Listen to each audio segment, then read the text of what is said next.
أعوذ بالله من الشيطان الرجيم بسم الله الرحمن الرحيم بسم الله والحمد لله والصلاة والسلام على رسول الله وعلى آله وصحبه ومن والاه وبعد فقال الله تبارك وتعالى قل هو الله أحد الله الصمد لم يلد ولم يولد ولم يكن له كفوا أحد وقال عليه الصلاة والسلام الإيمان أن تؤمن بالله وملائكته وكتبه ورسله والیوم الآخر والقدر خیرہ وشرہ۔ عزیز دوستو، پیارے طلبہ جو آف لائن ہیں اور آن لائن ہیں، ان تمام سے میں مخاطب ہوں، اور میں اللہ سبحانہ وتعالیٰ سے دعا کرتا ہوں کہ اللہ سبحانہ وتعالیٰ جس طرح ہمیں اس مبارک مجلس میں جمع کیا ہے اسی طرح ہمیں جنت الفردوس میں جمع کریں، آمین یا رب العالمین۔ گزشتہ کی 2 مجلسوں سے ہم نے عقیدے کی بنیادی باتوں کے چند اصول سنتے ہوئے چلے آ رہے ہیں۔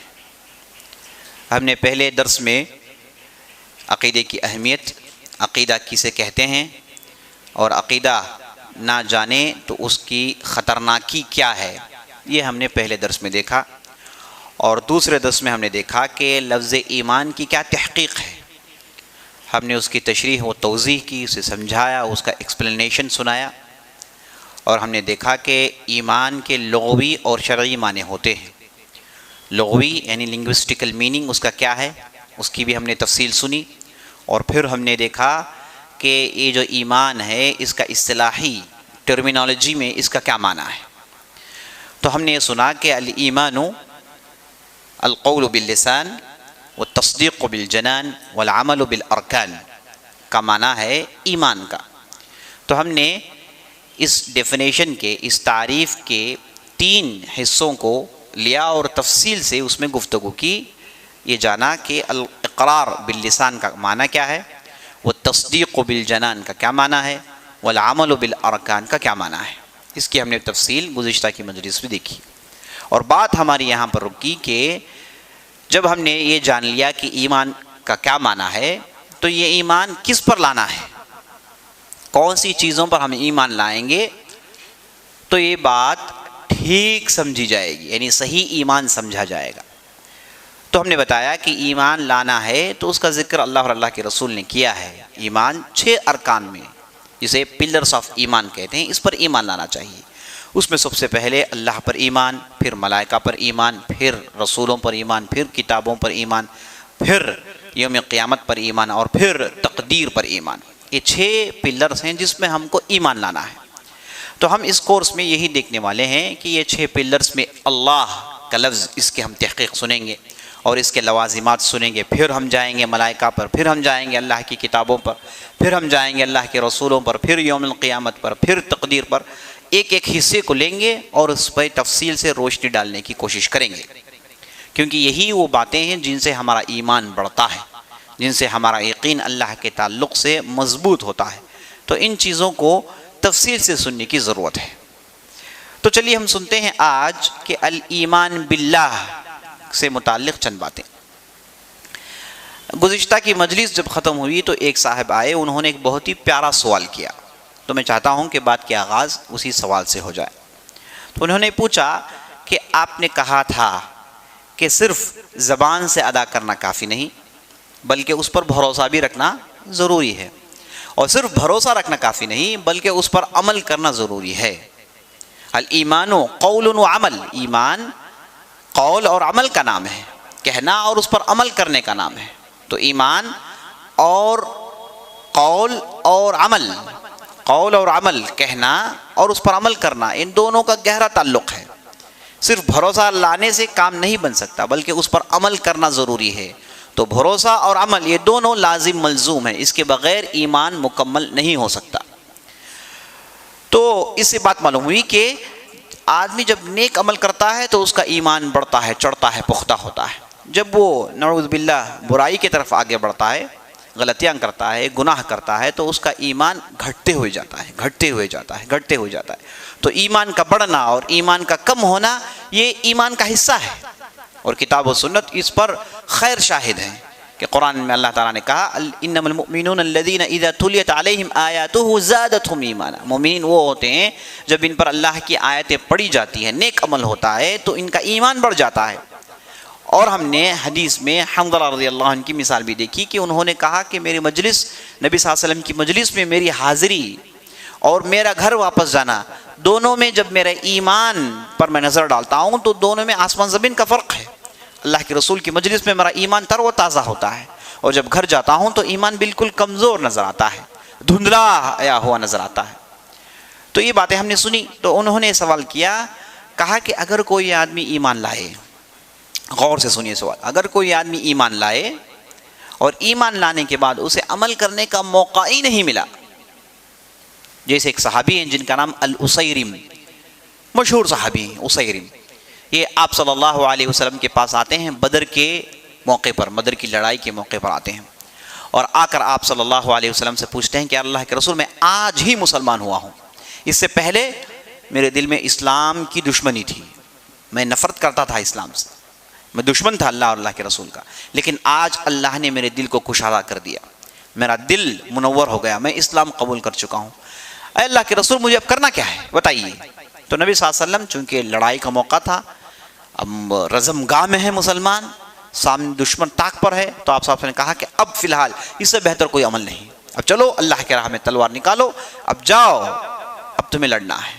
تو یہ صحابی تلوار سونتے ہیں، میدان میں پہنچتے ہیں لڑنے کے لیے، تو اتنے میں انہیں بھوک لگ جاتی ہے، تو کھانے کے لیے چند کھجور اپنے یہاں سے اٹھاتے ہیں اپنے منہ میں ڈالنے کے لیے، تو منہ میں ڈالنے سے پہلے ان کا دل یہ گواہ نہیں دیتا کہ اتنا بھی انتظار کریں، کہتے ہیں کہ میں کھجور کھاؤں، اس میں تو وقت زیادہ لگ جائے گا، کھجور پھینکتے ہیں اور میدان میں چھلانگ لگاتے ہیں، اور اس کے بعد شہید کر دیے جاتے ہیں۔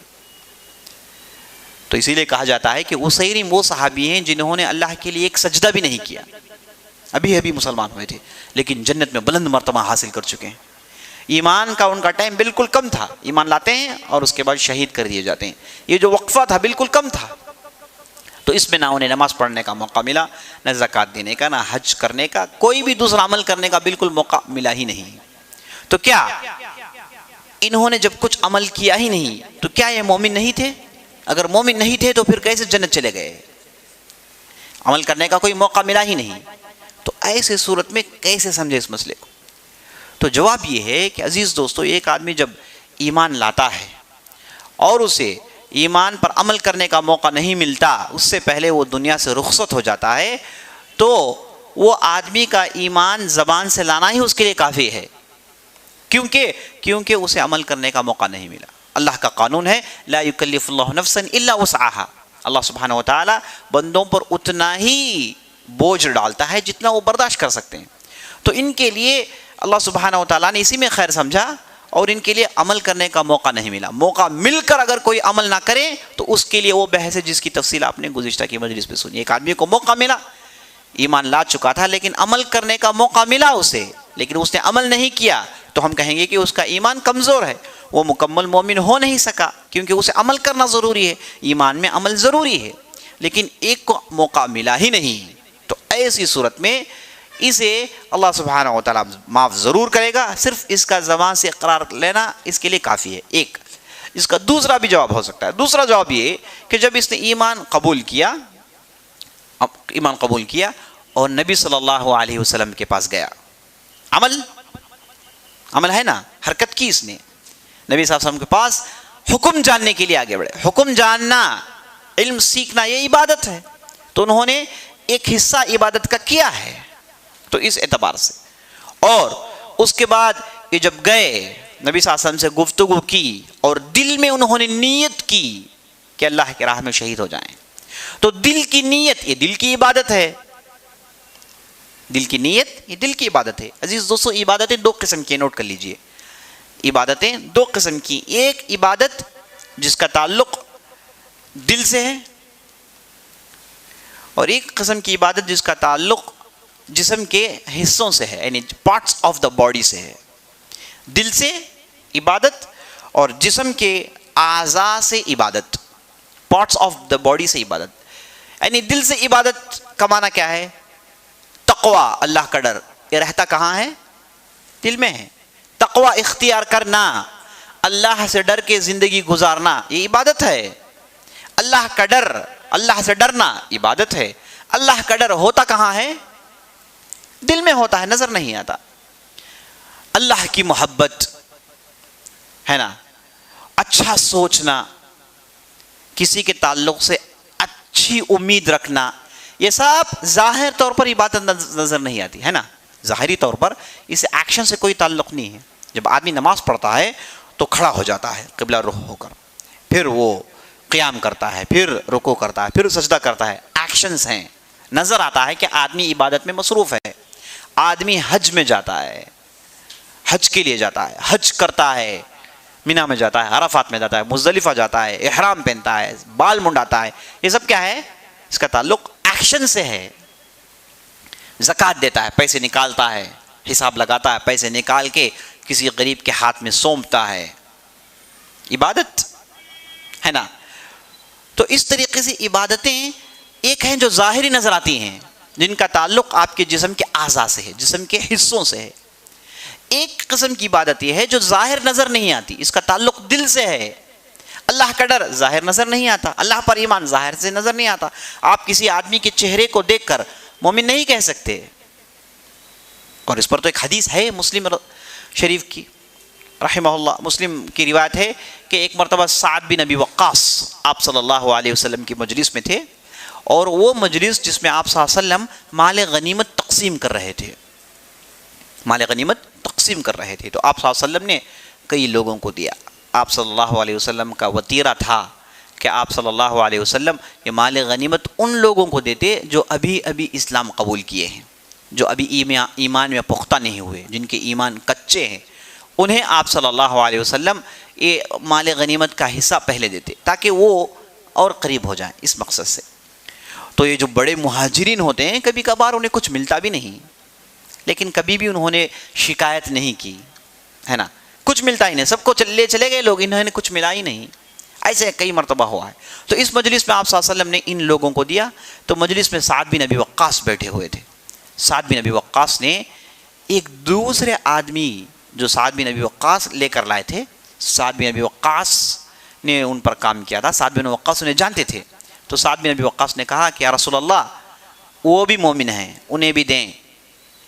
آپ صلی اللہ علیہ وسلم نے کہا اوا مسلمن، کہا کہ مسلم کہو. پھر آپ صلی اللہ علیہ وسلم دیتے رہے. پھر سعد بن ابی وقاص نے کہا یا رسول اللہ فلان وہ بھی مومن ہے. تو نبی صلی اللہ علیہ وسلم کہتے ہیں کہ اوا مسلمن، کہو مسلم ہے. پھر تیسری مرتبہ ایسے ہی ہوتا ہے. تو آپ صلی اللہ علیہ وسلم نے کہا اوا مسلمن، مسلم کہو.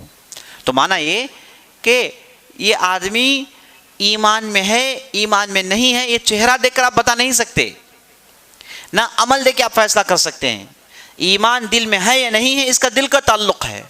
وہ یعلم ما فی الصدور، اللہ ہی جانتا ہے کہ دلوں کی بھید کیا ہے، دلوں کے اندر ہے کیا.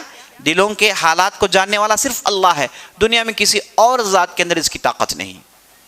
تو نبی صلی اللہ علیہ وسلم گویا کہ سعد بن ابی وقاص سے کہہ رہے ہیں کہ اے سعد تمہاری امید ٹھیک ہے، لیکن تمہارے لیے چھوٹ نہیں کہ تم یہ فیصلہ کرو کہ ایک آدمی مومن ہے، ایک آدمی منافق ہے. کیونکہ ایمان اور نفاق اس کا دونوں کا تعلق دل سے ہے. ظاہری طور پر یہ چیزیں نظر نہیں آتی، آپ ظاہری طور پر دیکھ کر فیصلہ نہیں کر سکتے. تو نبی صلی اللہ علیہ وسلم نے کہا کہ مسلم کہو، کیونکہ مسلم کا تعلق کس سے ہے؟ ظاہری اعمال سے ہے. ایک آدمی نماز پڑھتا ہے، وضو کرتا ہے، زکوٰۃ دیتا ہے، حج کرتا ہے، ہم اسے مسلمان کہیں گے. یہ ہمارے لیے بالکل چھوٹ ہے، کیونکہ عمل دیکھ کر ہم فیصلہ کر رہے ہیں، دل دیکھ کر فیصلہ نہیں کر رہے ہیں. ان کے اعمال دیکھ کر کہتے ہیں کہ وہ نماز پڑھ رہا ہے، وضو کر رہا ہے، یہ تو مسلمان ہی کرتے ہیں، کوئی دوسرے تو کرتے نہیں ہیں، تو اس اعتبار سے مسلمان ہے. تو کسی آدمی کو مسلمان کہنا بالکل جائز ہے، درست ہے. لیکن کسی آدمی کو نشاندہی کر کے کہنا کہ یہ مومن ہے، اسے ہمارے لیے شریعت میں اس کی کوئی چھوٹ نہیں، کیونکہ ایمان کا تعلق دل سے ہے، اسلام کا تعلق عمل سے ہے. تو بات ہماری کہاں سے نکلی کہ ہم ایمان جو دل میں چھپا ہے اسے ہم ظاہری طور پر دیکھ نہیں سکتے. تو عبادتیں دو قسم کی ہو گئی، ایک جسم کے حصے کی عبادت اور ایک دل کی عبادت. ٹھیک ہے. تو اگر کسی نے زبان سے اقرار کیا، دل سے بھروسہ کیا اور اس نے عبادت کی، لیکن وہ عبادت کا تعلق دل سے ہے، اس عبادت کا تعلق دل سے ہے تو وہ بھی عبادت ہے، وہ بھی عمل ہے. تو اسیرم نے عبادت کی لیکن اس عبادت کا تعلق دل سے رہا، ظاہری اعمال سے نہ رہا، تو اس سے اسیرم نے بھی عبادت کی لیکن ظاہری عبادت نہیں کی. یہ ہم فیصلہ بڑی آسانی سے کر سکتے ہیں. تو بہرحال آدمی جس کے دل میں ایمان ہے اسے چاہیے کہ عمل کریں، بغیر عمل کے ایک آدمی کا ایمان مکمل ہو نہیں سکتا. تو یہ گزشتہ مجلس کی ایک بات تھی جو میں آپ کے سامنے رکھنا چاہتا تھا، اور اسی سے ہماری بات آگے بڑھاتے ہیں. تو عزیز دوستو، اللہ پر ایمان، اللہ پر ایمان. میں یہاں پر تھوڑی ایک فلسفی یا پھر فلاسفیکل ریلیٹڈ ایک ڈسکشن آپ کے سامنے رکھنا چاہتا ہوں. یاد رکھ لیجئے، اگر آپ اب بھی ویسٹرن کنٹریز جائیں گے، یعنی جو اپنے آپ کو ایک ترقی یافتہ ڈیولپڈ کنٹریز کہتے ہیں، وہاں آپ جائیں گے تو آپ چند لوگوں کے نام سب کے زبانوں میں دیکھیں گے. جیسے آپ کے پاس سوکریٹس ہو گیا، پلیٹو ہو گیا، ارسطاٹل ہو گئے، ہے نا، ان کے سیئنگز، ان کے جو ہے ورڈز، یہ آپ کو ہے نا ہر جگہ نظر آئیں گی. کیونکہ ویسٹرن کنٹری ان لوگوں کو اپنا سربراہ مانتے ہیں. ویسٹرن کنٹریز میں یعنی انہیں اپنا لیڈر مانتے ہیں، ان لوگوں کو وہ مانتے ہیں جنہوں نے انہیں راہ دکھائی، ترقی کی راہ دکھائی. تو یہ کون ہیں؟ یہ فلاسفرز ہیں عزیز دوستوں، جنہیں ہم اردو میں اور عربی میں کہتے ہیں فلاسفہ. یہ کون ہیں؟ کیوں آخر کار ویسٹرن کنٹریز پہ بلکہ ساری دنیا میں جتنے بھی آپ دیکھیں گے وہ لٹریچر بیسڈ لوگ ہیں، جو لٹریٹ لوگ ہیں، وہ ان لوگوں کو بہت مانتے ہیں. ان کا ذکر ان کی کتابوں میں عام طور پر ہوتا ہے، ان کی مجلسوں میں ان کا ذکر ہوتا ہے، ان کے سیئنگز، ان کے گائیڈ لائنز، ہے نا، یہ وہ لوگ مانتے ہیں اسے. یہ آخر لوگ کون ہیں؟ یہ لوگ ہیں جسے میں نے کہا یہ فلاسفہ ہیں. اچھا، فلاسفہ کا معنی کیا ہے؟ کون ہے فلاسفہ؟ فلاسفر کون ہے؟ فلسفی، فلو کہتے ہیں عزیز دوستوں چاہنے کو، صفی کہتے ہیں وزڈم کو، وزڈم کو چاہنے والا، حکمت کو چاہنے والا، یہ معنی آتا ہے فلسفی کا. فلاسفرز وہ ہیں جو وزڈم کے تعلق سے گفتگو کرتے ہیں، یعنی حکمت کے تعلق سے گفتگو کرتے ہیں، اسے پروموٹ کرتے ہیں، انہی کو فلاسفر کہا جاتا ہے. تو یہ کون سا وزڈم ہے جس پر یہ لوگ گفتگو کرتے تھے، جس کی وجہ سے انہیں اتنا بڑا نام ملا؟ یہ کون ہے؟ کیا کیا ان لوگوں نے؟ تو انہوں نے عزیز دوستو ایک کام کیا، اور کیا ہے وہ کام کیا جو ہم کر رہے ہیں. انہوں نے اللہ کون ہے، اللہ ہے یا نہیں ہے، ہے تو ہم سے چاہتا کیا ہے؟ اگر ہے تو اس نے دنیا کیوں بنایا اور ہم انسانوں کو کیوں بنایا؟ وہ ہم سے چاہتا کیا ہے؟ وہ اس نے ہمیں کیوں بنایا؟ یہ تمام سوالات کھڑے ہو جاتے ہیں. یہ ایسے سوالات ہیں جو ہر انسان اپنے اندر سوچتا ہے. بعض لوگ اس کے معنی نہ جانیں یا پھر اسے نہ سمجھیں، لیکن وہ اپنے طور سے ایک سمجھ رکھتے ہیں اس کی، اور بات آگے بڑھ جاتی ہے نا. ہر آدمی سوچنے والی بات ہے، یہ بنیادی بات. ہم دنیا میں ہیں کیوں؟ ہمیں کس نے بنایا؟ ہمارا خالق کون ہے؟ ہم ایسے ہی آ گئے یا پھر کسی نے ہم کو بنایا؟ یہ دنیا ایسے ہی بن گئی یا پھر کسی نے اس دنیا کو بنایا؟ یہ بنیادی سوالات ہیں، یہ بنیادی سوالات ہیں جن کے جوابات ضروری ہیں. اور یہ جوابات دینے کے لیے ان فلاسفرز نے کوشش کی، لیکن ان کی کوشش ناکام رہی. کس اعتبار سے ناکام رہی؟ ان کی بحثوں کو عام لوگ سمجھ نہیں پاتے. وہ جس انداز سے ان کا جو ڈسکشن ہے اتنا نالج بیس ہوتا ہے اور اتنا ڈیپ ہوتا ہے کہ جنرل پبلک اسے سمجھ ہی نہیں سکتی.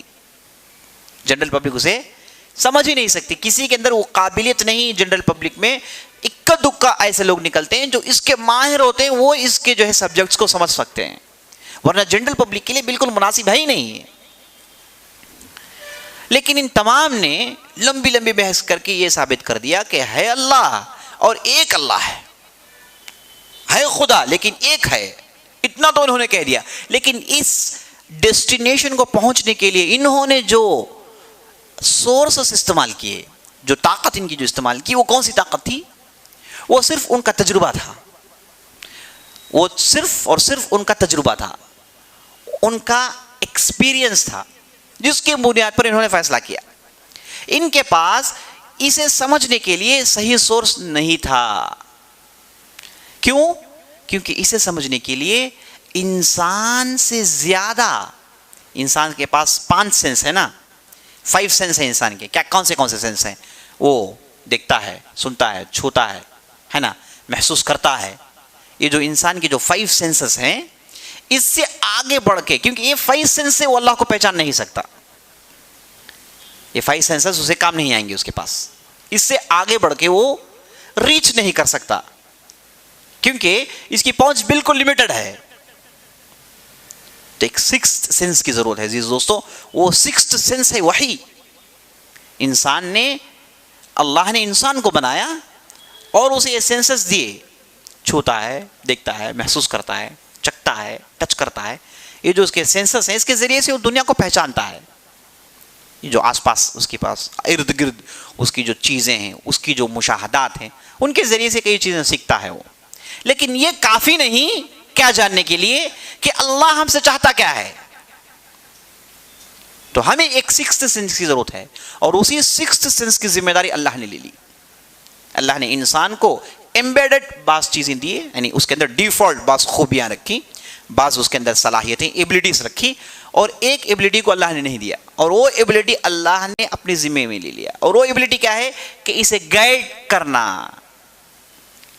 اسے بتانا کہ اللہ کی راہ کون سی ہے، اسے بتائیں کہ اللہ چاہتا کیا ہے، اسے بتائیں کہ دنیا میں کیسے رہیں. تو یہ جو چیز ہے، یہ جو نالج ہے، یہ جو سینس ہے، اللہ سبحانہ و تعالیٰ انبیاء علیہم السلام کے ذریعے سے پورا کرتا ہے. اللہ نے اس کی ذمہ داری لے لی. اللہ انسانوں میں سے بعض کو چنتا ہے اور انہیں وہ اسپیشل نالج دیتا ہے. انہیں بتاتا ہے کہ دیکھو بھائی، تمہیں ہم نے چنا ہے، ہاں، ہم نے تمہیں نبی بنایا ہے، ہم نے تمہیں رسول بنایا ہے.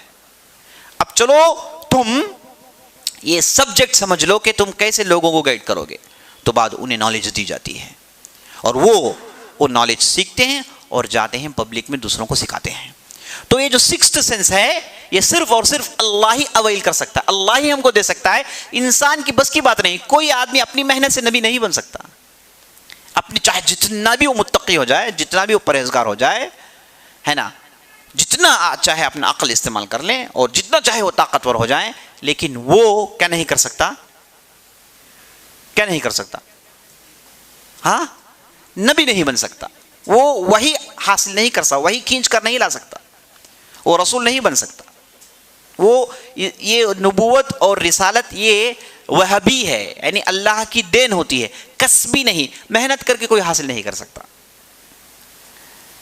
تو انبیاء علیہم السلام، ان کے پاس یہ سورس تھا اللہ کو پہچاننے کا. یہ جو فلاسفرز تھے، انہوں نے اپنے تجربے سے اپنی بحثیں کی جو عام لوگوں کے لیے سمجھ میں آتی بھی نہیں.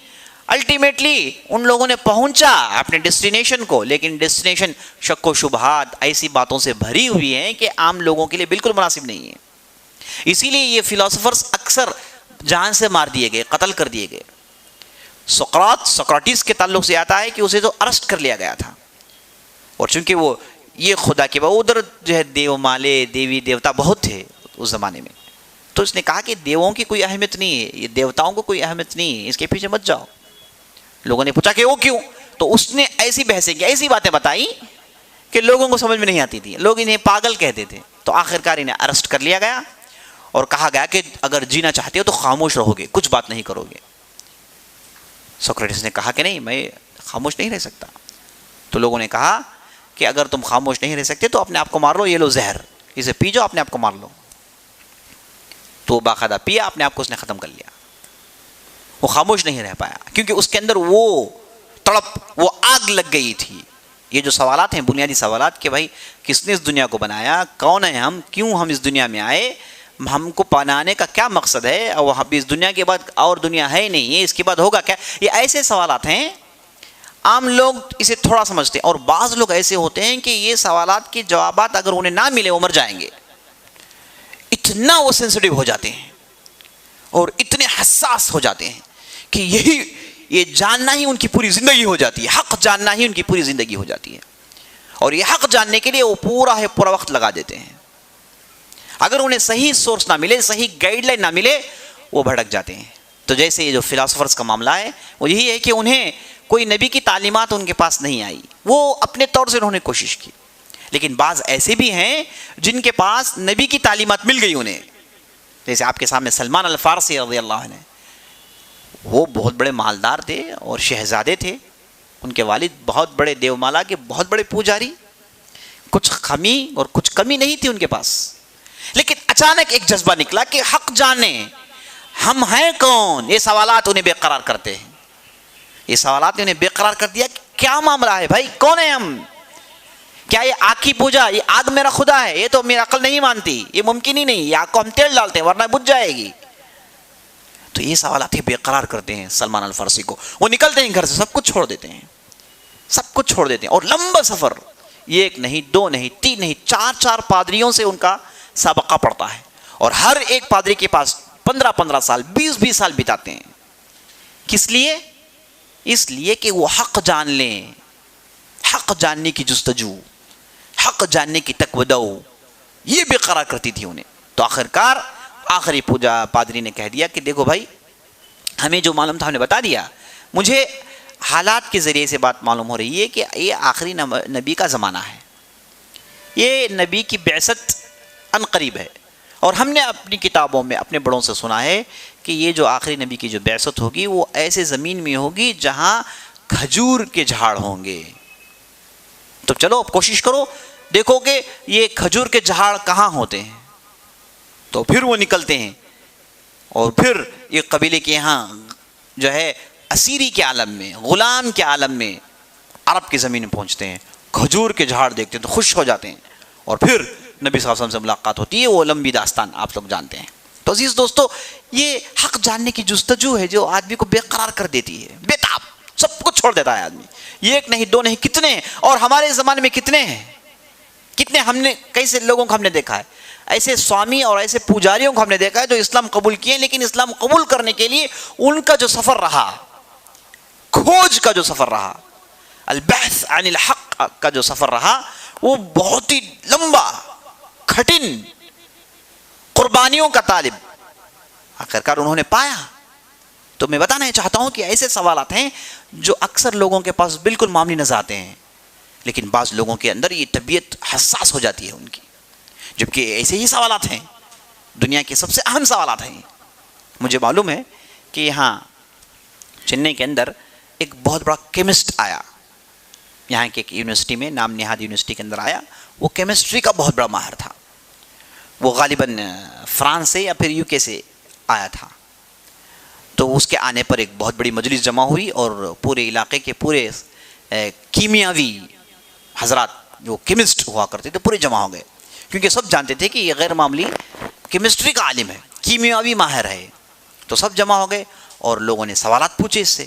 اس نے بہترین لیکچر دی. لوگ اش کرنے لگے اس کا علم دیکھ کر، اس کی گہرائی دیکھ کر، اس کی مہارت دیکھ کر. سب نے تعجب کا اظہار کیا. اور اس کے بعد پھر جب سوالات کا سلسلہ ہوا، لوگوں نے سوالات کیے اور اس نے ایسے ایسے جوابات دیے کہ جو عام آدمی کے بس کی بات نہیں تھی. تو جتنے سوالات کیے گئے اس میں سے ایک صاحب اٹھے، شاید وہ غالباً مسلمان تھے. انہوں نے کہا کہ مجھے ایک سوال پوچھنا ہے. اس نے کہا کہ پوچھو. تو اس نے کہا کہ میرا سوال یہ ہے کہ ہم کو کس نے بنایا؟ What is the purpose of our creation? ہم اس دنیا میں ہے کیوں؟ تو وہ کیمسٹ کے چھکے چھوڑ جاتے ہیں، اس کے چہرے سے پسینہ نکل آتا ہے اور اس کے بعد کہتا ہے کہ یہ وہ ایریا ہے جس پر ہم نے کبھی غور نہیں کیا.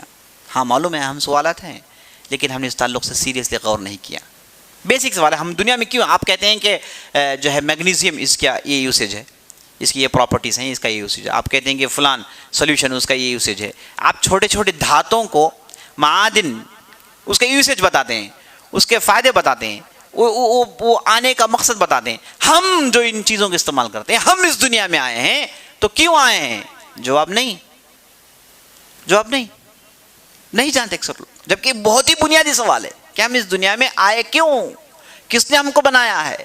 یہ جو مٹی کا ڈھانچہ، یہ سوچ، یہ عقل، یہ سمجھ جو اللہ نے انسانوں کو دیا ہے، اس کا مقصد کیا ہے، کیا غرض کیا ہے، ریزن کیا ہے.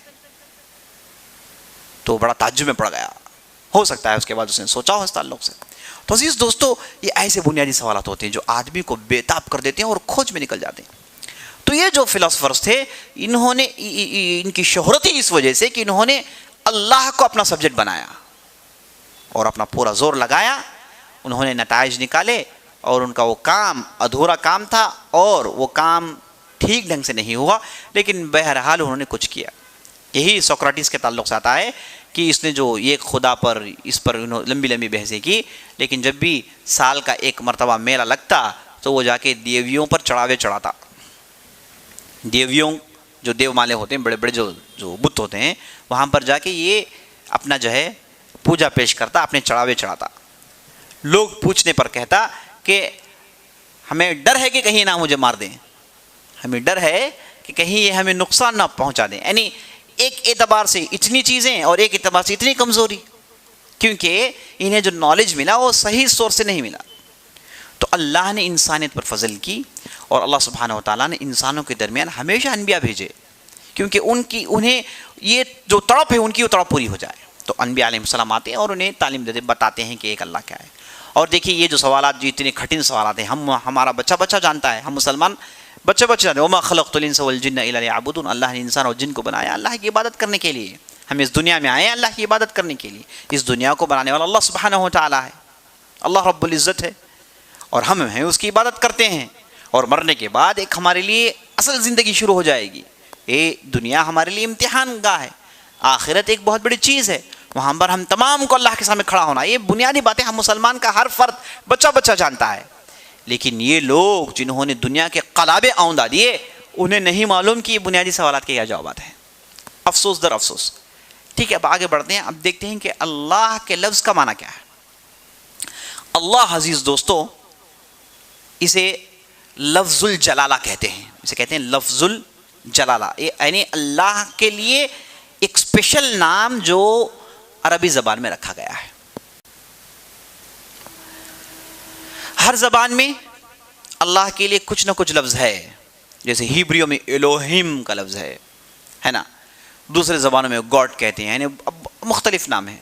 لیکن یہ اللہ کے لفظ کی خوبی یہ ہے کہ عربی زبان میں اللہ کے علاوہ کسی اور کے لیے استعمال نہیں کرتے.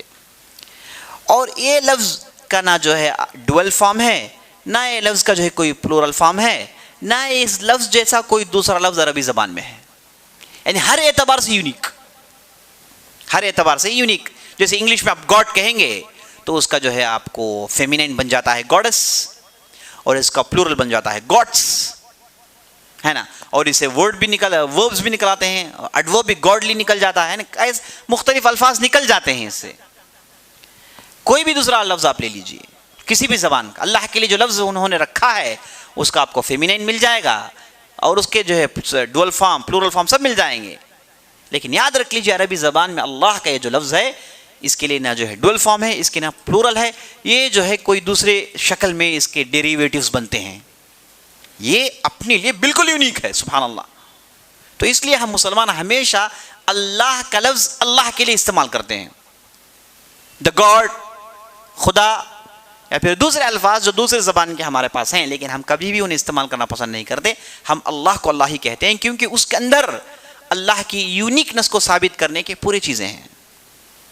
کوئی دوسرا لفظ اتنا یونیک نہیں, چونکہ اللہ یونیک ہے نا, وہ یکتا ہے اس کے اندر, ہے نا, یہ بالکل انوکھا ہے, تو اس کے لیے انوکھا لفظ ہی مناسب ہے. تو یہ جو اللہ کا لفظ ہے یہ عربی زبان میں خود دوسرے الفاظ ایسے نہیں بنتے, یہ بنا ہے. اور بعض لغویین جو عربی زبان کے ماہر ہیں وہ کہتے ہیں کہ یہ اصل میں الالہ تھا. الالہ, الہن کا معنی ہے معبودن. الہ کا معنی وہ ذات جس کی عبادت کی جاتی ہے. الہ کا معنی کیا ہے؟ وہ ذات جس کی عبادت کی جاتی ہے, وہ جس کی عبادت ہوتی ہے, اسے کہتے ہیں الہ, اسے کہتے ہیں الہ. اگر لوگوں نے نعوذ باللہ, جیسے ہم دیکھتے ہیں ہمارے معاشرے میں, کسی پتھر کی عبادت انہوں نے کی تو عربی میں اس پتھر کو الہ کہا جائے گا, کیونکہ اس کی عبادت ہو رہی ہے.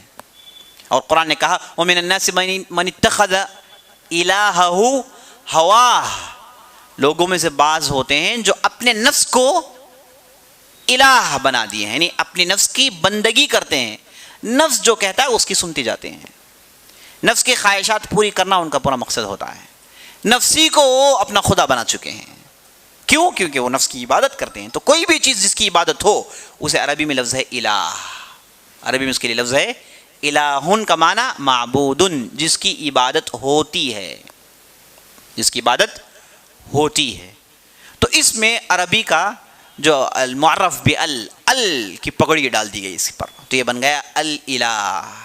پھر لغوین کہتے ہیں کہ کثرت استعمال کی وجہ سے، زیادہ یوسیج کی وجہ سے یہ الالہ اللہ بن گیا، جو کہ کسی بھی زبان میں ہم دیکھتے ہیں ایک لفظ جو زیادہ استعمال آ جائے تو ہم اس کا شارٹ فارم استعمال کر لیتے ہیں، ہے نا، کٹ شارٹ کر دیتے ہیں، اس کے بعد حروف کو کھا جاتے ہیں، کم کر دیں، کیونکہ یہ چیز زیادہ استعمال ہوتی ہے۔ جو چیز زیادہ استعمال ہوتی ہے جس کے اندر زیادہ لیٹرز ہوں، زیادہ حروف ہوں، تو پھر زبان میں مشکل ہو جائے گی، تو کٹ شارٹ کرتے ہیں، ہر زبان میں ہوتا ہے۔ تو یہ الالہ تھا، یہ بن گیا اللہ۔ لیکن بعض لغوین کہتے ہیں کہ نہیں، یہ کثرت استعمال کی وجہ سے نہیں، بلکہ اس کی جو ہے طبیعت ہی ایسی ہے کہ اسے ایسے ہی عربوں نے استعمال کیا۔ لیکن ابن عباس رضی اللہ عنہ سے ہے، جو ہے مروی ہے کہ انہوں نے کہا کہ الالہ المعبود من الالوہیہ العبادہ، الالوہیہ معناها العبادہ، تو انہوں نے کہا کہ عبادت سے لفظ نکلا ہے۔ بہرحال اللہ کا معنی وہ ذات جس کی عبادت ہوتی ہے، وہ ذات جس کی عبادت ہوتی ہے، ایسی ہوتی ہے جسے اس کے لیے مناسب ہو، وہی جس کی حقیقی عبادت ہوتی ہے۔ تو الہ کا معنی معبود جس کی عبادت ہوتی ہے۔ اور ہم دیکھیے یہی لفظ ہمارے کلمہ شہادہ میں ہے، لا الہ الا اللہ، نہیں کوئی معبود سوا اللہ کے۔ ہم یہ نہیں کہتے لا الہ الا اللہ کا ترجمہ کیا ہے؟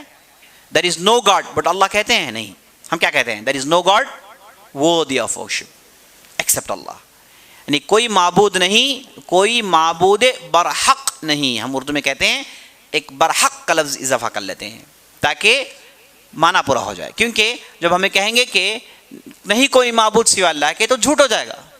بہت سارے تو معبودات ہیں نا، کتنے معبودات ہیں، انگنت ہیں۔ لوگوں نے کسی معبود نہیں بنایا، انسان نے انسان کو معبود بنایا، انسان نے جانوروں کو معبود بنا لیا نا، چوہوں کی عبادت ہوتی ہے نا، بچڑوں کی عبادت ہوتی ہے، گایوں کی عبادت ہوتی ہے، پتھروں کی عبادت، کسے چھوڑا انسان نے تو ہر چیز کی عبادت کی ہے۔ تو ہر چیز کی عبادت ہو جائے گی تو پھر جملہ جھوٹ ہو جائے گا، نہیں کوئی معبود سوا اللہ کے، نہیں ہے نا بہت سارے معبودات۔ تو اس لیے یہ قید کی ضرورت ہے، یعنی لا معبود بحق، اللہ یعنی کوئی معبود نہیں برحق سوا اللہ کے، حق کی عبادت جس کی ہونی چاہیے وہ سوا اللہ کے کوئی اور نہیں، سوا اللہ کے کوئی اور نہیں۔ تو لفظ اللہ کا معنی عزیز دوستوں وہ ذات جس کی عبادت ہوتی ہے، وہ ذات جس کی عبادت ہوتی ہے۔ عربوں نے بھی، جاہلیت میں بھی، مشرکین نے بھی اللہ کو اللہ کہا، لات کو لات کہا، اللہ کو اللہ کہا، العزہ کو العزہ کہا۔ انہوں نے اپنے جو معبودات ہیں، یہ جو اٹکل بچو جو معبودات ہیں، ان کے لیے انہوں نے دوسرے الفاظ استعمال کیے، لیکن اللہ کو انہوں نے ان کے لیے کبھی استعمال نہیں کیا۔ اللہ کے لیے اللہ ایک الگ لفظ ہی رکھا انہوں نے، جیسے قرآن میں کہا جاتا ہے کہ قل، ان سے پوچھیں کہ آسمان سے بارش کون برساتا ہے، فسیقولون اللہ، کہیں گے کہ آسمان سے بارش تو اللہ ہی برساتا ہے۔ وہ اللات نہیں کہیں گے، العزہ نہیں کہیں گے، المنات نہیں کہیں گے، جو ان کے پاس مختلف معبودات ہیں ان کا نام نہیں لیں گے، وہ کہیں گے اللہ۔ تو لفظ اللہ اور اس کے معنوں کے ساتھ عربوں کے پاس استعمال میں تھا اور عرب اسے سمجھتے تھے۔ اسی لیے جب انہیں کہا گیا کہ لا الہ الا اللہ کہا تو انہوں نے اعتراض کیا، کہا کہ نہیں یہ تو نہیں ہو سکتا، ہم یہ نہیں کہیں گے، یہ کیسے ممکن ہے؟ ہمارے پاس تو 360 بت صرف کعبے میں رکھے ہوئے ہیں، ہم میں سے کوئی آدمی سفر میں جاتا ہے تو سب سے پہلے وہ چھوٹا پتھر بناتا ہے، اپنا معبود بناتا ہے، ساتھ لے کر چلتا ہے۔ ہم کبھی کبھار ستو کے بھی بت بنا لیتے، عبادت کرتے، اب جب بھوک لگے تو کھا جاتے اسے۔ یہ تو ہمارا طریقہ ہے، اور تم کہتے ہو کہ ایک ہی خدا، اجعل الالهة الہ واحدہ ان هذا لشیء عجاب، کہتے ہیں کہ کیسے ممکن ہے کہ اس نے کہا کہ یہ کہتا ہے کہ ایک ہی خدا ہے جس کی عبادت ہونی ہے، یہ تو بڑی تعجب کی بات ہے، ہمارے پاس تو بہت سارے معبودات ہیں، ہم سب کی عبادت کرتے ہیں۔ اگر انہیں کہا جاتا لا رب الا اللہ کہو تو یہ کہہ دیتے، ان کے لیے کوئی مسئلہ تھا ہی نہیں، اللہ کو رب کی حیثیت سے تو مانتے ہیں، لیکن اللہ ہی کی عبادت ہونی چاہیے، یہاں پر انہیں اختلاف تھا، یہاں پر انہیں مشرک کہا گیا، جہنمی کہا گیا، ان کے خون کو بہایا گیا کیونکہ یہ اصل چیز کو ماننے کے لیے تیار نہیں تھے. تو عزیز دوستو لفظ اللہ کے ہی معنی ہے، تو یہاں سے لفظ نکلا اور اس کا عجیب و غریب استعمال ہے.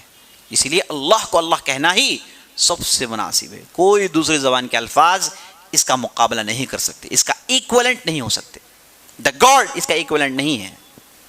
دا گاڈ کا ایکویلنٹ الہ ہو سکتا ہے لیکن اللہ ایکویلنٹ نہیں ہے. تو اللہ نے اپنے لیے جو زبان چنی آخری میسج کے لیے، وہ زبان کی خوبیوں میں سے خوبی ہے کہ اس کے اندر اللہ کے لیے ایک یونیک لفظ ہے جو کسی دوسرے زبان میں نہیں پایا جاتا.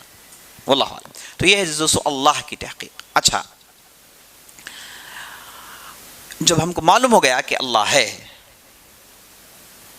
جب ہم نے جان لیا کہ اللہ ایک ذات ہے جس نے ہم کو بنایا ہے، جو ہم سے چاہتا ہے کہ ہم اس کی عبادت کریں، تو یہ جو اللہ ہے اسے پہچاننا کیسے ہے؟ اس کا انٹروڈکشن کیا ہے؟ یہ کون ہے؟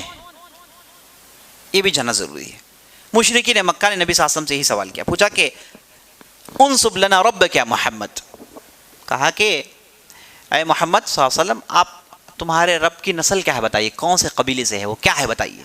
چونکہ وہ قبیلوں کی دیوانگی تھی ان کے پاس، ہر چیز قبیلے سے دیکھتے تھے، تو انہوں نے سمجھا کہ اللہ کا بھی کوئی قبیلہ ہے. کہا کہ انصب لنا ربک، تم جس کو اللہ کہتے ہو بتاؤ کس قبیلے سے ہے. تو نبی صلی اللہ علیہ وسلم خاموش رہے، کوئی جواب نہیں دیے. تو چند دنوں کے بعد اللہ سبحانہ و تعالیٰ نے سورۃ الاخلاص نازل کر دی، گویا کہ ان کے لیے جواب تھا. اور ہمارے لیے اللہ کو پہچاننے کے لیے سب سے آسان اور سب سے مختصر ڈیفینیشن ہے. یہ کیا ہے؟ قل هو اللہ احد اللہ الصمد لم یلد ولم یولد. اللہ کون ہے؟ وہ سب سے پہلا ڈیفینیشن کیا ہے؟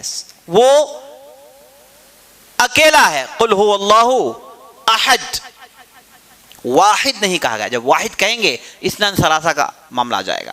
احد کے لیے کوئی اثنان نہیں، کوئی ثلاثہ نہیں. احد از یونیک. قل هو اللہ احد، اللہ ایکتا ہے، وہ ایک اکیلا ہے. پہلا.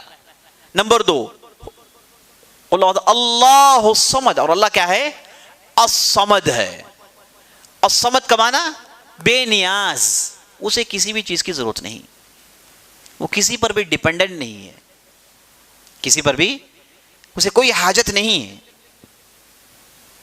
اور بعض مفسرین نے کہا صمد اسے کہتے ہیں جس کا پیٹ نہ ہو. صمد عربی زبان میں ان چیزوں کے لیے استعمال ہوتا ہے جس کے پیٹ نہ ہو. یعنی پیٹ سے مراد کیا ہے؟ ضرورت. پیٹ ہو تو آدمی بھوکا ہوگا نا، پیٹ ہو تو کھائے گا پیے گا. اگر پیٹ نہ ہو تو اسے کھانے کی حاجت نہیں ہوگی. جب وہ کھانے کی حاجت نہیں ہوگی تو وہ تمام کانسٹرینٹ سے باہر ہو گیا ہو.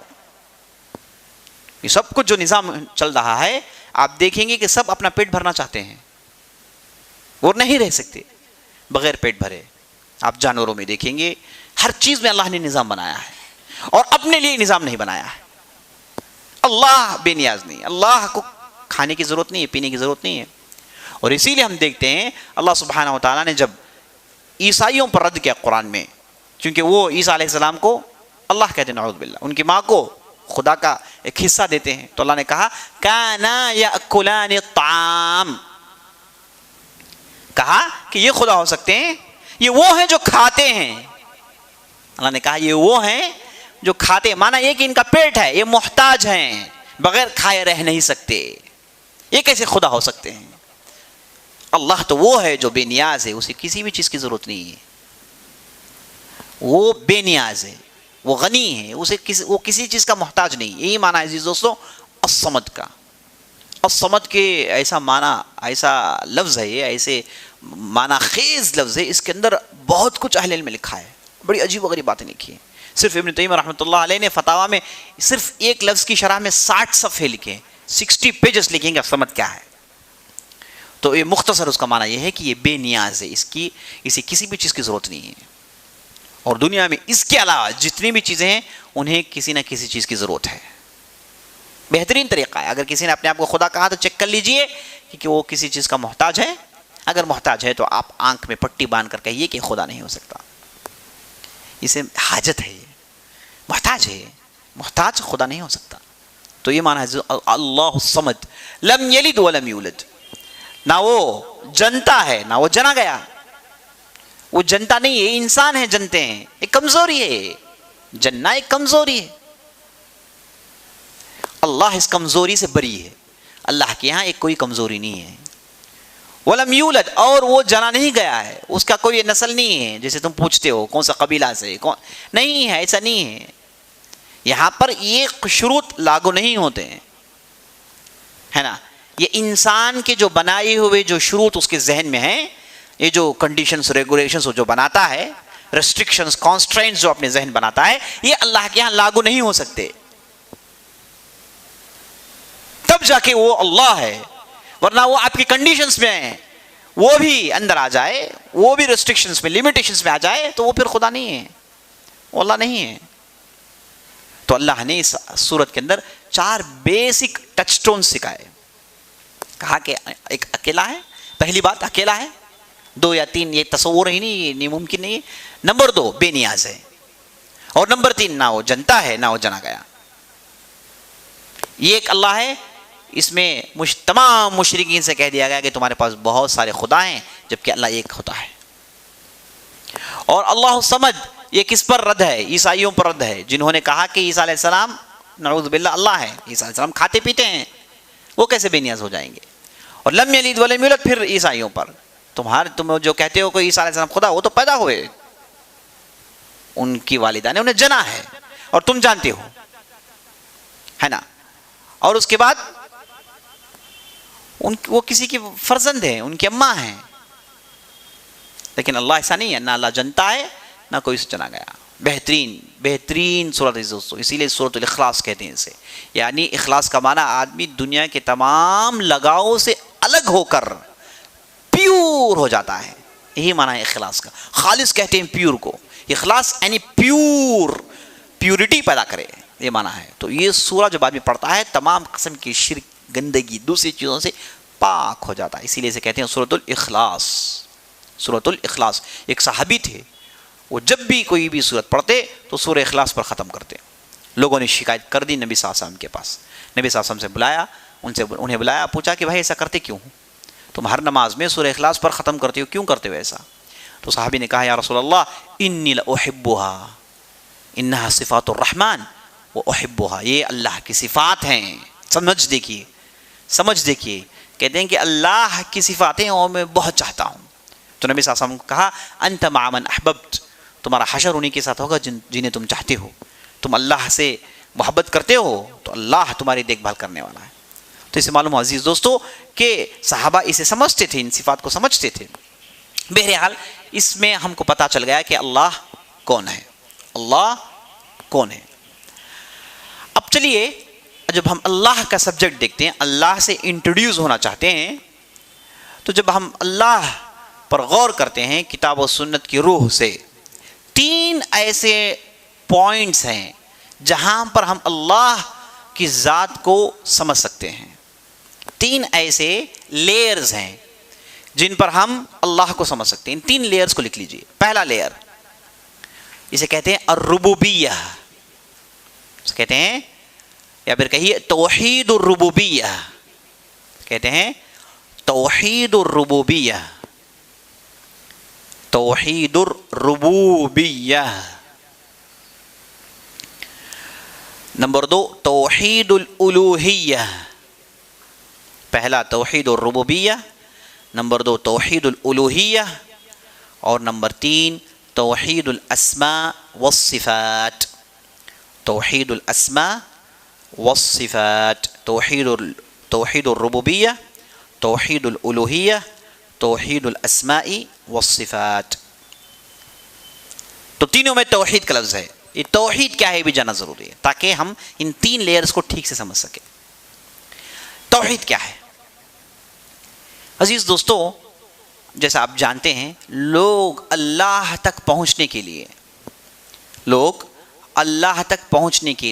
اللہ کو اپنانے کے لیے, اللہ کے قریب ہونے کے لیے, اللہ سے انٹروڈیوسڈ اپنے آپ کو کرنے کے لیے, اللہ کی معرفت، اللہ کو پہچاننے کے لیے انہوں نے ڈھیر سارے راستے بنائے ہیں دنیا میں. کوئی کسی نے اللہ کو پتھروں میں دیکھا، جھاڑوں میں دیکھا، جانوروں میں دیکھا. کسی نے اللہ کو تین سمجھا ہے نا. لوگ اللہ کو پہچاننے کے خود اپنے اپنے راستے بناتے ہیں، کیونکہ اللہ کو پہچاننا یہ انسان کی فطرت ہے. ڈیفالٹ اس کے اندر یہ ہوتا ہے. جیسے وہ کھانا، بچہ جو پیدا ہوتا ہے بھوک لگتی ہے، اسے کیسے معلوم ہوا؟ یہ ڈیفالٹ اللہ نے اس کے اندر رکھا ہے. اگر منہ میں دودھ ڈالیں تو اس دودھ کو نگلنا ہے، بچے کو کیسے معلوم؟ ڈیفالٹ اللہ نے اس کے اندر رکھ دیا ہے نا. بھوک لگے تو رونا ہے، کس نے سکھایا اسے؟ رونا کوئی ماں نہیں سکھاتی بچے کو، بلکہ یہ چاہتی ہے کہ روئے نہ، یہ اس کی خواہش ہوتی ہے نا. روتا ہے بچہ، کس نے سکھایا؟ ڈیفالٹ بعض صلاحیت ہیں جو اللہ سبحانہ و تعالیٰ انسان کے اندر ڈال دیتا ہے. ویسے اس کو فطرت کہتے ہیں. ویسے اللہ نے فطرت میں رکھ دیا کہ وہ ایک اللہ کی عبادت کریں، وہ ایک اللہ کا محتاج ہے، فطرت میں ہے یہ. اور میں نے آپ کو شروع میں حدیث سنا دی، کل مولود یولد علی الفطرہ، ہر پیدا ہونے والا بچہ اپنی فطرت میں پیدا ہوتا ہے. یہ ان کے والدین ہیں جو انہیں ڈائیورٹ کر دیتے ہیں، ورنہ وہ اپنی فطرت میں ہوتا ہے. تو ہر آدمی اپنی فطرت میں یہ محسوس کرتا ہے کہ کسی کی عبادت ہو. وہ یہ محسوس کرتا ہے کہ بھائی مجھ سے بڑا کوئی ہے جو چلا رہا ہے. اب جو انکار کرتے ہیں انہیں ہم تفصیل سے ڈیل کریں گے. جنہیں ملحدین کہتے ہیں، ایتھیسٹ کہتے ہیں، یہ آخرکار یہ فیصلہ یہ کیوں کرتے ہیں، یہاں ان سے کہاں غلطیاں ہوئی اور یہ ایسا کرتے کیوں ہیں، ان کی تاریخ کیا ہے، یہ ہم تھوڑا انشاءاللہ آنے والے مجلسوں میں دیکھیں گے. تو انسان بائی ڈیفالٹ اللہ کی عبادت کرنا چاہتا ہے. جیسے وہ کھانا پینا چاہتا ہے، اسے عبادت کی ضرورت ہے. جب آپ ٹھیک سے انسان کو گائیڈ نہیں کریں گے تو وہ بھٹک جاتے ہیں. کبھی وہ پتھروں کی بات کرتے ہیں کیونکہ ضرورت پوری کرنی ہے. جیسے ایک بھوکا ہے، اسے آپ کھانا نہیں دیں گے تو پتے کھائے گا وہ، کبھی مٹی بھی کھا جائے گا وہ، کیونکہ بھوک ہے، آگ بجھانا ہے، تو جو بھی ملے لے لے گا. ایسے ہی ان لوگوں کی مثال ہے. عبادت کرنا معلوم ہے لیکن کیسے کرنی ہے، کس سے کرنی ہے، کون سی ذات کی کرنی ہے، یہ نہیں پتا، صحیح نالج نہ ہے. اس لیے جو بھی سامنے آئے خدا سمجھ لیا. جو بھی دیکھا کہ ایک دم پاورفل ہے فوراً سر جھکا دیا سامنے. جو بھی دیکھا کہ نقصان پہنچا رہا ہے اس کے سامنے سر ٹیک دیتے ہیں. ہاں اب دیکھیے کتنے ایسے لوگ ہیں فلاں کی عبادت کر اس لیے کہ وہ مار دے گا، نہیں کریں گے تو ہیومن سیکریفائسز کرتے ہیں ہے نا. مختلف قسم کے سیکریفائسز کرتے ہیں. کس لیے؟ کیونکہ انہیں ڈر ہے کہ وہ جو جسے انہوں نے خدا سمجھ رکھا ہے مار دے گا اگر نہیں کریں گے تو لوگ ڈر کی وجہ سے، محبت کی وجہ سے، امید کی وجہ سے دوسروں کے سامنے سر ٹیکتے ہیں. یہ ان کی فطرتی چیز ہے، نیچر نیڈ ہے. ان کی عبادت کرنا انسان کی نیچر نیڈ ہے. صحیح گائیڈ لائنس نہیں ملنے پر، صحیح ہدایت نہیں ملنے پر وہ بھٹک جاتے ہیں. تو میں بتا رہا تھا کہ ہر انسان کے اندر وہ ایک راہ رکھتا ہے اللہ کو پہنچنے کے لیے اپنے اپنے طور سے. عجیب و غریب ہیں، آپ تصور دیکھیں گے دنیا عجیب و غریب ہے. سب کہتے ہیں کہ ایک اللہ ہے لیکن راستے مختلف اپنے اپنے طور سے بنائے ہیں. آپ دیکھیں گے کوئی یہ نہیں کہے گا کہ اللہ تین ہے.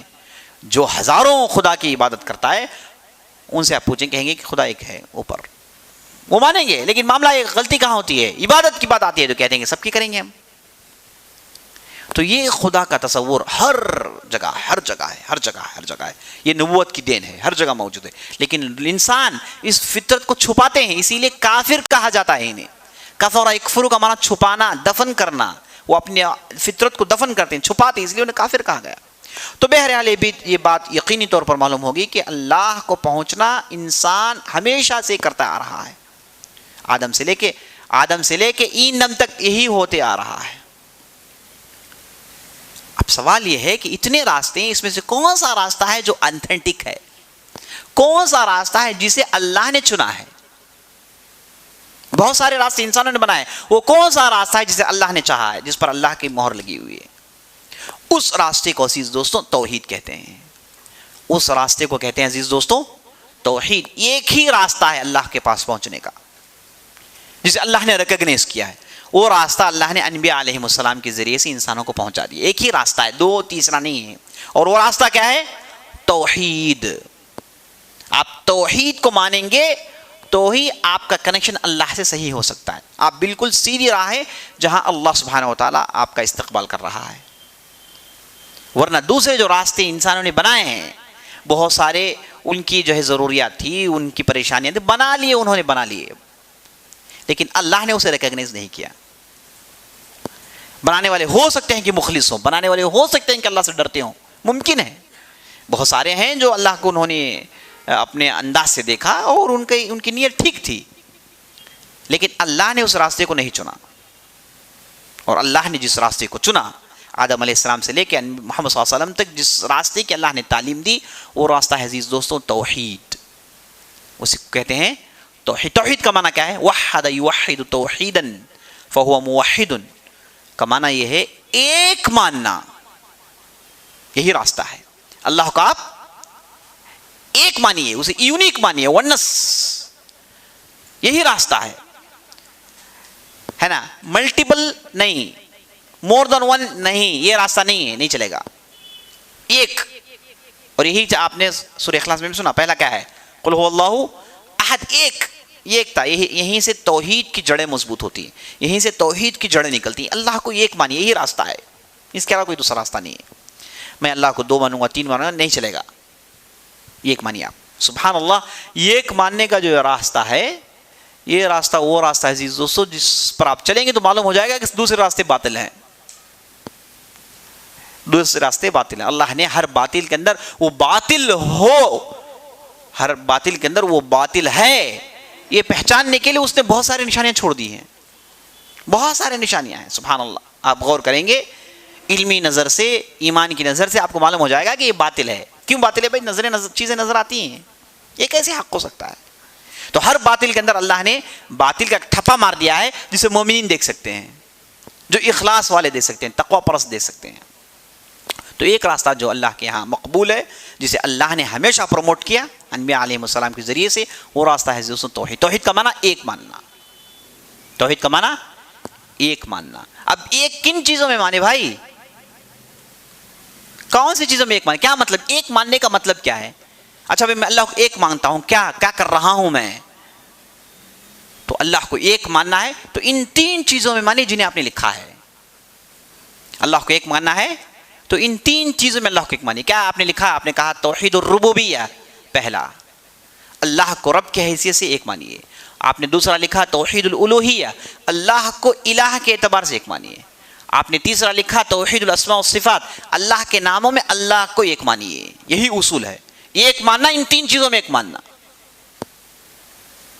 انشاءاللہ کل کی مجلس میں ہم اس کی تفصیل دیکھیں گے، اور کل کی مجلس میں ہم دیکھیں گے کہ یہ 3 کیا ہے، کس نے بتایا بھائی یہ 3 توحید آپ نے جو 3 بتائے ہیں، کہ کیوں 4 نہیں، کیوں 5 نہیں، کیوں 1 نہیں، کیوں 2 نہیں؟ آپ 3 بتاتے ہیں تو 3 کی دلیل کیا ہے، اس کی کیا تفصیل ہے؟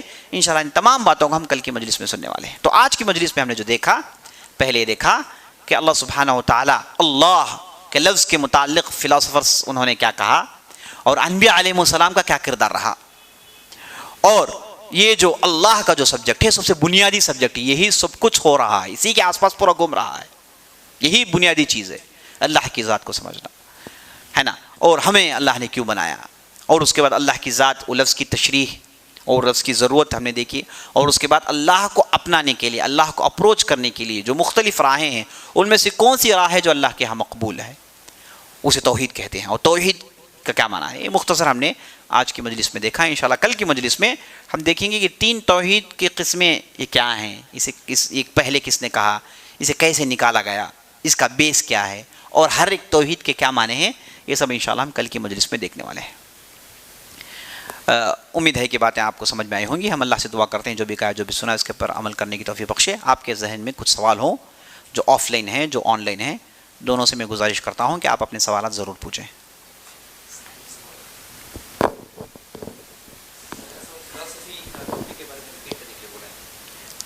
سوال میسج میں کیا ہے؟ سوال یہ کر رہے ہیں کہ ہم نے جو فلسفی کے بارے میں جو گفتگو کی تھی، فلسفے کے تعلق سے، اسے آپ ریپیٹ کریں. میں تھوڑا بہت ریپیٹ کر دیتا ہوں، لیکن آپ ضرور اس ویڈیو کو سنیں، انشاءاللہ اپلوڈ ہو جائے گا تو پوری باتیں آئیں گی. مختصر یہ میں نے فلسفی کا لفظ کا معنی بتایا. فلسفی کا معنی لور آف وزڈم، حکمت چاہنے والا، محب الحکمہ، حکمت کو چاہنے والے کو فلاسفر کہتے ہیں. حکمت کو چاہنا یہی فلسفی ہے. تو حکمت سے کیا معنی، کیا مراد؟ وزڈم سے مراد یہاں یہ ہے کہ اللہ کی ذات کے تعلق سے گفتگو، اللہ کی ذات کو پہچاننے کی کوشش. تو یہ جو لوگ آئے جن کا نام جو ہے بقراط، سقراط، ارسطاٹل، پلاٹو، افلاطون، جتنے بھی جو بڑے بڑے جو آئے، یہ 5 ہیں. یہ جو ہے انہیں جو ہے سپر 5 کہا جاتا ہے ویسٹرن ورلڈ میں، ہے نا. ان کی جتنی بھی ترقی ہے اس کے پیچھے یہی 5 لوگ ہیں. ان کے ہی جو کانسیپٹس لائف کے اسی کو پروموٹ کرتے ہیں. تو یہ جو بڑے ہیں انہوں نے کیا کیا، ان کی شہرت اس وجہ سے نہیں کہ انہوں نے کسی مشین کو انہوں نے پکڑ لیا، یا پھر کوئی انجینئر فیلڈ میں، یا پھر انڈسٹریل ریولیوشن انہوں نے لا لی. اس لیے نہیں، ان کی اہمیت اس لیے ہے کہ انہوں نے زندگی کیا ہے بتائی. اور سب سے پہلی چیز اللہ کی ذات سے انہوں نے گفتگو کی، الہیات پر انہوں نے گفتگو کی، اور اسے تفصیل سے انہوں نے لیا. اور یہ سب کچھ ان کے ذہنی گھوڑے تھے جسے انہوں نے دوڑایا. ان کے پاس کوئی اسٹرانگ سورس نہیں جس کے ذریعے سے کہے کہ یہی ہے، بلکہ انہوں نے کہا کہ یہ ہم نے پہچانا، یہ ہو سکتا ہے. اور اس پر وہ اڑے، اور بعض لوگ اس پر اڑے بھی نہیں سکے. تو یہ تھے فلاسفرز. اور ان کے اور انبیاء علیہ السلام کے درمیان میں مقابلہ یہ ہے کہ انبیاء علیہ السلام بھی وہی ذہین لوگ ہیں، لیکن انہوں نے اپنی بات سورس لی. انہیں اللہ نے چنا، اور انہیں اللہ نے چن کر اللہ نے انہیں نالج دیا ان سوالات کا کہ اللہ کون ہے، اللہ کی ذات ہم سے چاہتی کیا ہے، ہم کو پیدا کس نے کیا، مرنے کے بعد کی زندگی کیا ہے. یہ جو بنیادی جو سوالات ہیں، ان کے جوابات اللہ نے انبیاء علیہ السلام کو سکھایا اور اس پر عمل کر کے دکھایا. کیونکہ یہ سوالات صرف جواب دینے سے معاملہ نہیں بڑھے گا.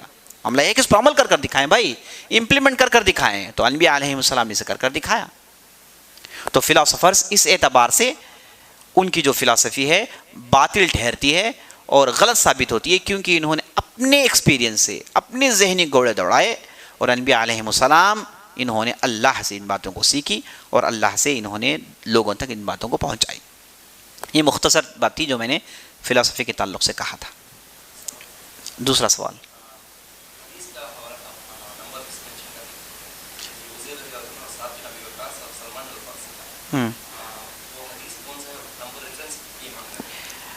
سوال یہ کر رہے ہیں کہ جو حدیثیں آپ بتاتے ہیں یا پھر قرآن کی آیت بھی رکھ لیں، ان کے جو نمبر بتایا کریں.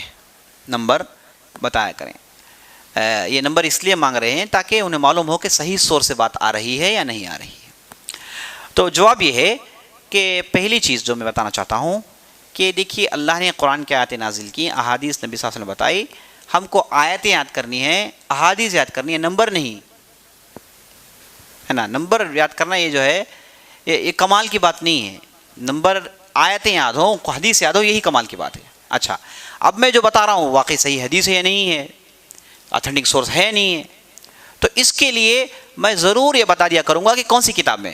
ہماری اکثر باتیں بخاری مسلم کی ہوتی ہیں، قرآن کی آیتیں ہیں تو پھر اس کے اتھینٹک میں کوئی شک نہیں. میں کوشش کروں گا کہ سوروں کے نام بتا دیں، ٹھیک ہے. میں مصدر بتا دوں گا. اگر میں نمبر بھی بتاؤں آپ کو، آپ چیک کر کے غلطی کریں گے کنفرم، کیونکہ میں جس حدیث کا نمبر بتاؤں گا، جس کتاب سے میں بتاؤں گا، اس کا پبلیکیشن سینٹر اور ہوگا، اور اس کا جو ہے سیکوینس اور ہوگا، اس کا ارینجمنٹ اور ہوگا. میں ایک بتاؤں گا، آپ چیک کر کے کہیں گے کہ بھائی اس میں نہیں ہے. ایسے میرے ساتھ بہت مرتبہ ہوا ہے. ہم ایک پبلیکیشن سینٹر کی حدیث بتائیں، ادھر گئے انہوں نے اور ایک پبلیکیشن سینٹر کی جو ہے بخاری رکھی ہے، اس میں کھولا تو اس میں ہم جو حدیث 300 کہتے ہیں اس میں 450 ہے. تو اس میں سیکوینس بدلتا ہے. پرنٹرز جو پرنٹ کرتے ہیں، پبلشرز، وہ اپنے حساب سے آگے پیچھے کرتے ہیں. یہ سمجھے کہ یہ ڈیپ باتیں ہیں جن کا تعلق کتابوں کی دنیا سے. تو اس لیے میں حدیثوں کے نمبر بتاؤں گا، آپ اپنے پاس ریفرنس چیک کریں گے، پھر اس میں مغالطے ہو جائیں گے. میں ضرور یہ بتا دیا کروں گا کہ بھائی کون سی حدیث کی کتاب میں ہے، اور اگر حدیث میں کمزوری ہے تو اس میں بتا دوں گا کہ کمزور حدیث ہے. ورنہ ہم عام طور پر صحیح حدیثوں پر اپنی بات رکھتے ہیں، بخاری مسلم کی روایتوں پہ اپنی بات ہوتی ہے. اور دوسری اگر ہو تو ہم ضرور حدیث کی وہ مشہور کتابیں بتا دیں گے انشاءاللہ. واللہ عالم.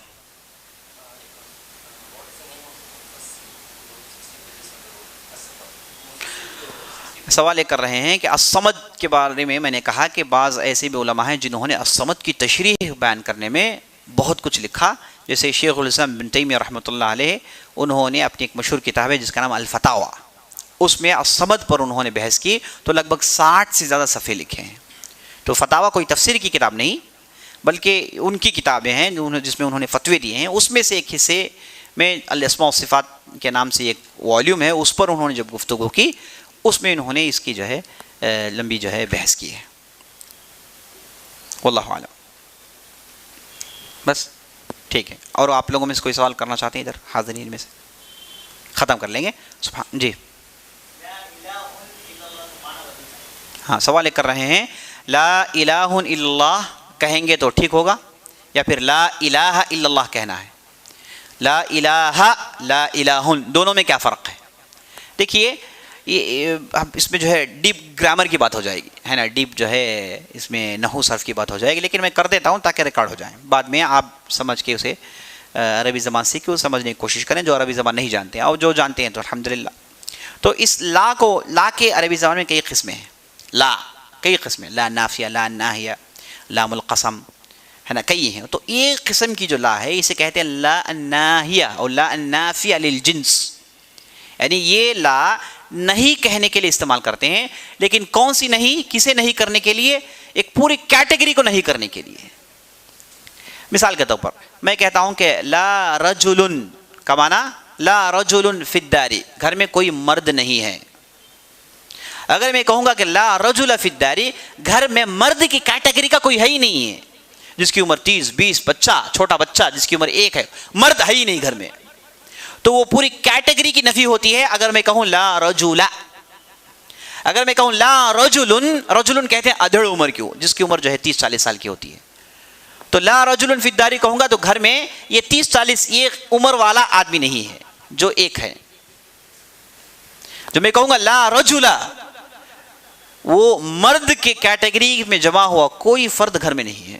اب اسی کو آپ لا الہ میں امپلیمنٹ کیجئے، میں جب کہوں گا لا الہ تو میں اللہ معبود کے کیٹیگری کے جو بھی ہیں سب کا انکار کر رہا ہوں۔ وہ شجر، حجر، پتھر، پہاڑ، جن چیزوں کی بھی دنیا میں عبادت ہوئی وہ سب غلط ہیں۔ کب یہ معنی پیدا ہوگا؟ اگر میں لا الہ کہوں۔ اگر میں لا الہ کہوں تو یہ معنی نہیں پیدا ہوگا۔ لا الہ کہوں تو یہ معنی پیدا ہوگا کہ کوئی ایک خدا نہیں، کوئی ایک معبود نہیں، یہ معنی پیدا ہوگا۔ تو اس لیے لا الہ کہیں گے تو آدمی موحد نہیں ہوتا، اس کی شہادت مکمل نہیں ہوتی، اسے لا الہ لا محالہ کہنا ہے اگر وہ مومن ہونا چاہتا ہے۔ بہرحال اس کا تعلق عربی گرامر اور نحو صرف سے تھا، لیکن میں نے بتانا ضروری سمجھا تاکہ یہ چیز ریکارڈ ہو جائے، اور جو عربی جانتے ہیں سمجھ لیں، اور جو نہیں جانتے ہیں اس لیے کم از کم عربی پڑھیں بھائی، اس کی خوبی کیا ہے جاننے کی، کیا دیکھیے اس کے اندر کیا زبردست اسپیشل ارینجمنٹ ہے نا، ایک پورے کیٹیگری کو نہیں کہنے کے لیے۔ اللہ اکبر، واللہ اعلم۔ جی آ رہا ہے کیا؟ ٹھیک ہے۔ سبحانک اللہم و بحمدک، اشہد ان لا الہ الا انت، استغفرک و اتوب الیک۔